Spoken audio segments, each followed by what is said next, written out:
So, Mark, did you see the guy with the largest collection of casino chips in the world? 2,250 different chips that he has collected from casinos. I don't even know what to say. My collection is like 5, so not very good. I used to do it, when I first started going to Vegas and back then in any other casino, like 20 years ago. And then I just kind of, lost track of it or didn't care as much anymore. But it's got to be one of the more expensive hobbies if he's only doing dollar chips. But there's probably some fives and other things mixed in if he liked the design of those. So What do you think it's worth, like, for a collector? I mean, it's very difficult thinking about having to go in person and get all of these. yeah, I haven't looked in a while to see like closed casinos and stuff what those go for on eBay and things. But I'd have you make a good point. Now I look like an idiot because it's probably worth more than what he paid for it.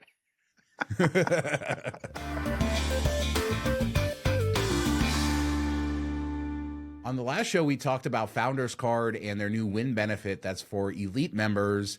And we hinted at the fact that Caesars as a diamond status was probably going away. They hadn't announced it as of the time we recorded it, but then they officially did. Thanks, Founderscard, for putting that up on your website on January 31st for a park that ended February 1st. Like, why couldn't you give notice? But we expected it. And so win is the new benefit, but only for elite members. Regular members, you get nothing. Yeah, it's sad to see, end of an era type of thing. This used to offer so much value, especially when they had the lounges open and everything, and just gave a reason to chase these things either through credit cards or status matches or Founders Card was kind of the like straightforward, easier thing to do of everything. And I don't know, I just don't know if the win replacement offers enough value there. Plus, it's on the premium card thing or whatever. So it's just Founders Card is probably going to be hurting from this. This is the end of an era for me. I've had diamond status for, I think, 8 years now because of it. As you said, starting with the diamond lounges were included. What an amazing time that was. It's been cut way down, but still nice to have free parking and some other perks. The $100 celebration dinner continued. So, and I'll talk a little later in the show how I used mine to end this year, but I'm kind of sad. I mean, I have no diamond status for a long time. I had gold through Hyatt from MGM and Caesar's diamond from Founders Card, and here I am, like a orphan, lost in the woods. Yeah, but you got station casinos now, man. I mean, it's better than anything.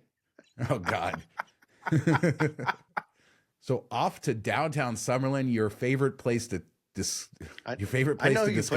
I know why you put this in here. I'm not going to do it. They're opening a retro skating rink, and it's kind of cool. I mean, they have this beautiful pink photograph as advertising for it, but it's going to be this retro experience. They say lace up your skates and experience the ultimate vibe at downtown Summerlin's roller skate rink, the first outdoor retro inspired roller skating rink in the world. Maybe, I don't know. $20, it seems a little pricey for skating, but you can do it over there in the beautiful mall, not a strip mall, that is downtown Summerlin. Yeah, what is that? It's a nice outdoor mall. I think this is a good idea. It's something cool, unique, and it definitely brings you in like something unique to do while you're there. Certain times of the year might not be the best use of time. You might melt as you're going around in circles, but skating rinks used to be big. Even like when we were kids, there was always somebody's birthday party at one when you're growing up. So it's cool to see maybe a little bit of that come back. I think it's definitely something my kids have never done because I just don't even know where there is one anymore. I think part of the retro roller skating experience is having like 6-foot tall ceilings, though, because all the roller skating rinks I grew up with, they had like these very claustrophobic ceilings, and they all looked, like they were 50 years old, even though most of them were probably new at the time I was growing up. We had Crystal Palace here. But yeah, this is outdoors, retro, some cool stuff. I think this is where they have the ice skating rink during the winter. So it sort of makes sense that they'll do that. And I've been there for that. It's very cool. Great vibes out in downtown Summerlin. Next door to downtown Summerlin is Red Rock Resort, and Station Casinos did something this week that I didn't think anybody would expect. They brought back their late night coffee shop specials. This is very exciting. South Point has done this. It used to be every casino had late night coffee shop specials, and then they've just gone away. And they're pretty decent. $3.99 pancakes, $4.99 for their Deuces Wild. You get a couple eggs, meat, toast, stuff like that. $4.99 biscuits and gravy. $10 for steak and eggs. Sure, we used to be able to get steak and eggs for $4 or $5, but I'll take it. Yeah, I think that's what I miss most about Vegas in this area is they just don't have any of these type of deals. So kudos to stations for bringing it back. I think it's really cool, and I think it's something that stations gets a little bit more is maybe they're seeing that this is missing. People miss it. It'll bring them in. The Derek Stevens video we talked about a couple weeks ago, and everybody's like, "Bring the shrimp cocktail back, bring it back." That's all people want is like a little bit of that nostalgia. It's a loss leader, I'm sure, but at least it gets people in the door. You hope you make it up elsewhere. It's something we see at every grocery store do and things like that. Like, we need a little bit more of this mixed into Vegas. And it's only midnight to 6 a.m. So, you have to go in the middle of the night. But this was almost cultural for us here locally. I know when I was younger, we would definitely go do this, often when you're out late, stuff like that. So excited for that. South Point still has their great specials. Hopefully this will spread to more places. Another follow-up from the last show is we talked about the gaming numbers, and finally we got the visitor numbers, and we can sort of look at 2024 compared to 2023, and we can look at December as well. Nothing really blockbuster about December itself. Visitor volume was up 0.2%. Room inventory is down a little bit because we lost some hotels, but occupancy about 2% up, and the rate was up a little bit. The revenue per available room was up a little bit. So altogether, not bad. But if we look at the entire year, I would say it's okay. I mean, I don't think it's not huge growth, but visitors were up 2.1%, hotel occupancy up 0.1%, revenue per available room up 1.1%, the rates were up 1%. Clark County gaming was up 0.6%, with the Strip down 1% for the year and downtown up 2.4% for the year. So no huge surprises, no sky is falling, but the growth has ended, it seems. I noticed in the December numbers that the conferences were up quite a bit, and we talked about that. I think in November they were down substantially. So I wonder if some people just bumped it to get around the F1 crap and all the stuff that comes along with that, and they moved it to December. I don't know if they actually line up like that, but it just seems that way. So it'll be interesting to see if that trend kind of continues next year. Yeah, I think overall we've hit the top of maybe this crazy growth we've had the last few years, but they are maintaining those numbers. I mean, it's not like things are down significantly. The visitors are still coming. The airport is still growing as far as passengers coming through there. So I think overall it's good, but we're not going to be having gangbuster growth. And maybe that is signs for concern for some of the Strip operators. Yeah, especially all the projects that have been kind of stalled for over a year now. Is this something that doesn't drive them to finish them or start them? I don't know. But I mean, it's still peak numbers. It wouldn't scare me off that much if you're not growing, but you're still at the top of wherever you've been. I think that's a pretty good place to be. As a reminder, we have our Patreon. $5 a month gets you access to our weekly after show, plus the backlog of all of our after shows. A lot of fun there. Conversations we can't have here, behind the scenes. Patreon.com/MTM Vegas for all the information. And thanks to everybody who supports us over there. So Caesar's Palace, Mark, I was over there the other day to use my diamond celebration, what turned out to be my last diamond celebration, at least for a while. And I went to Peter Luger's, though.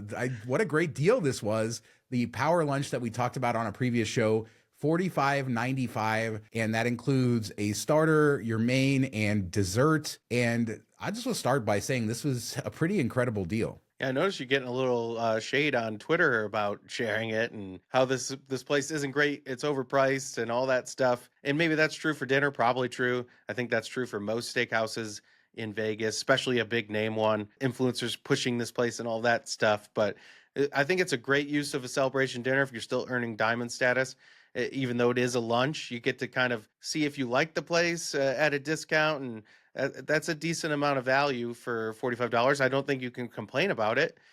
So I don't know what all the hate was about. Dinner is a totally different thing. If you're paying, $100 for a steak or something like that, it's a totally different conversation. Yeah, this is a super high-end steakhouse in Caesar's Palace, a very famous brand from New York, 100 plus years old. So just the fact that you're getting that for $46 isn't bad.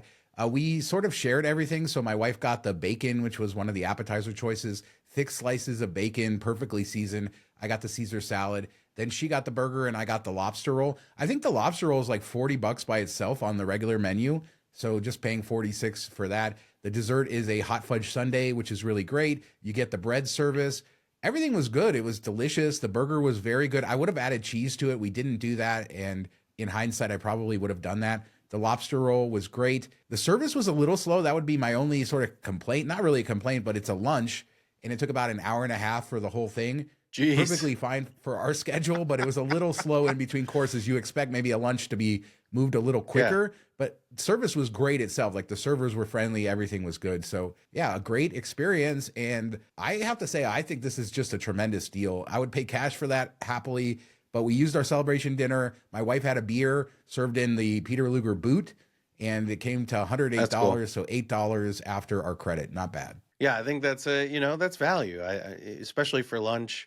I think it's a good option, and I am still a little sad that they don't give the warm butter option for the lobster roll, but I can live through it, I guess. Yeah, you were coming at me. You expected me to defend the Maine lobster roll. I have had Connecticut lobster rolls, which are warm butter in Connecticut, and I have had Maine lobster rolls fresh in Maine, and I love both of them. This didn't measure up to either one of those things, but it was still a very, very good lobster roll, burger good. The French fries, though, Mark, those were amazing. I think they're fried in beef tallow. Wow, I mean, some of the best French fries I've ever had. I hear that beef tallow is better overall, like for health reasons and things, versus using the oils. So I've never actually had anything from it, and I'd love to try it sometime. So maybe I'll just have to go in there for a beer from a boot and get a side of fries. Check it out. Yeah, kind of like those duck fat fries, but even better. And the way they tasted, Mark, there's no way there's anything healthy about them. I'll just say that because they were too good.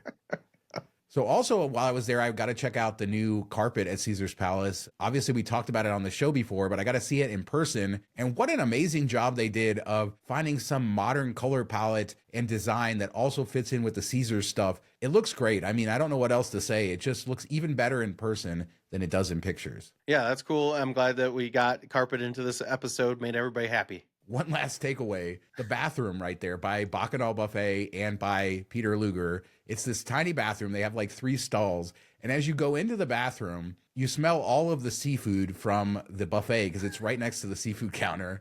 And then you go in, and I don't know what's going on in that bathroom. All the people coming out of the buffet or whatever. A little bit more seafood in there. Yeah, it's all mixed. It's worse. I just wanted to know because I went to the bathroom at one point, and then my wife went to the bathroom separately. I've been in those bathrooms before, but never really had this thought. And we both came out just talking about how smelly and terrible those bathrooms were. And I just want to know, are these the worst, smelliest bathrooms in Vegas? Has anybody else noticed these bathrooms over there as bad? They're so tiny for being outside the buffet. I don't know. So maybe this is bad for me bringing this up, but I want to bring you all along for the ride. I mean, how hard is it to put some of those wall air fresheners in that have a fan that blow it around and stuff? I think it could be easily taken care of. So in influencer news, YouTube news, Vegas Matt hit 1 million subscribers. Wanted to congratulate him on that. I think the first time we talked about him on the show, he was at around 100,000 subscribers. Certainly growing faster than we are, but huge congratulations. I think it is the first slot channel to hit 1 million, maybe the first in the entire sort of sphere of gambling, Vegas, all of that stuff. Well-deserved. As people know, I really do enjoy their content, and glad to see them finally hit this goal. Yeah, I think we've grown 1,100 people in the last 3-4 months. It's been pretty amazing. No, it was cool that they did like $1 million in gambling. If I'm not mistaken, I think they came out kind of near even to celebrate the push, and that's kind of unique in and of itself. Even if you don't really like watching slot channels like me, I still watched a bit of that episode, skipped around some, but the recording, it was just kind of cool to see it all play out. And I'll never have money like that to do things like that. Even if it is a part of a business, it's still a crazy amount of money to bring in and do all those things. So it was fun to watch, and congrats to them. I'm sure they'll hit 2 million even quicker. Yeah, there was some crazy stuff in that $1 million gambling episode. People should watch it. The stakes are super high. It's funny how you get desensitized to the big bets after a while, but he did 100,000 in hand of baccarat, other stuff. I think he ended up 60 or 70,000, which is insane to think gambling $1 million coming out up like that. It could have gone so much worse, but yeah, great times and fun things. And congrats to Vegas Matt and the entire team over there for doing such a great job. It kind of reminds me, did you ever see the Mr. Beast video where he bought, I think it was $1 million in scratchers, and then they wanted to see how much he ended up with, and he ended up with like 700K or something like that. So much worse odds on those, I guess. So our next thing is a really cool 1988 flyover of Las Vegas from a helicopter, but it's pretty complete. They make several passes over the strip. You get to see the golf courses downtown, the old Fitzgerald's. I love the way that building looked, and just everything on the strip. We talk about these videos from time to time. But this one gives a great perspective. And this is really the Vegas of my youth. This is the Vegas that I visited many times as a kid. Where you're like, hey, I got arrested at that one. Jesus. No, it's that was in the basement of the Tropicana, and it is now long gone. It shows how crazy the growth has been in Vegas. And I mean, even if you look at like 15 years ago or before City Center came in, completely different Vegas in that time period. But when you go back to the 80s or 90s, it just looks so barren versus what you see today. And it's kind of wild. Yeah, you still have a lot of those gas stations, some of the old bungalow motel buildings that existed at all of the hotels on the Strip back then. So you still have a lot of that. And this is, of course, the time that Mirage was under construction, Excalibur was to come. This is sort of the start of the transition of Las Vegas to mega resorts. So it's a really cool moment in time. Thanks to Summacorp for sharing that. And we'll put a link so you guys can check out the whole thing. Another follow-up from the last show, Joey Chesnut won the bagel eating championship. He devoured 15 bagels with cream cheese in 8 minutes. And that's his third straight year winning it. He's the best competitive eater in the world. Nice of him to come to Vegas. Yeah, I think I'd top out at like 3 before I was ready to explode. Yeah, that's a lot of bagels and not a great thing, but you know, they're used to it. It looks like it was fun, and they always make it a great Vegas event when they do this. So glad to see that, and the big name coming out ahead. The next story, though, I wanted to talk about, this is so dumb. This is the Otonomous Hotel, Mark, and it is opening in Vegas this summer. And I've driven by this a lot as it's been built because it's an apartment building that they've converted into a hotel, and I am convinced of this. When they started building it, it looks like one of those regular 4 or 5 story modern apartment buildings that they build everywhere now. And I didn't even know it was going to be a hotel till I came across it, but they promise all of this autonomous service, an app, all the rooms are furnished. But when you go look at the rooms, they're all 1, 2, and 3 bedroom residences, Mark. Sure looks like an apartment building to me. Hey, they're using, switching it up, trying to make more money. I mean, it's a cool idea. I kind of like everything through the app on your phone, all that stuff, until the system goes down, which will likely happen at some point, and then it'll be just stressful and terrible. But all the times it works, I think it could be a unique thing if it goes off without a hitch, and you definitely get more space than you do in most hotel rooms. So I think it's, kind of like a mix between a hotel and an Airbnb, and they're just managing the whole thing. It's interesting, and it is at Russell and Decatur, so not far from Allegiant, but not on the Strip or right near there, so probably for business people and stuff. But yeah, certainly interesting. Got a lot of headlines for being an autonomous hotel. It was just strange. I was like, where is that? And then I realized it was this building that I've driven by 100 times as it's under construction. And there you go. Yeah, go stay there. Go stay there after you called them stupid. And our last story is another rumor, and both Las Vegas Locally, Vital Vegas have been sharing weird rumors about MGM. We talked about some of them before, shakeups at management and stuff like that. But Vital Vegas came out with a rumor this week, then doubled down on it, that Bill Hornbuckle, the CEO of MGM, may be forced out or retiring or something like that. So a big shakeup there. There's not a lot of other information. He speculates that Barry Diller, who owns a big portion of MGM stock, could be pushing him out. But again, this is all speculation. But when you hear from enough places, it sort of seems like there is some turmoil over at MGM Resorts. Hornbuckle would be a surprise for him to step down, but he could really go anywhere. The head of MGM, I mean, you think about all of the places that he could go, or maybe he just goes plays golf. I don't know. Yeah, well, we've seen that people in power like to stay in power until they're very old. So I think he would end up somewhere else, or at least like on a board or a couple boards.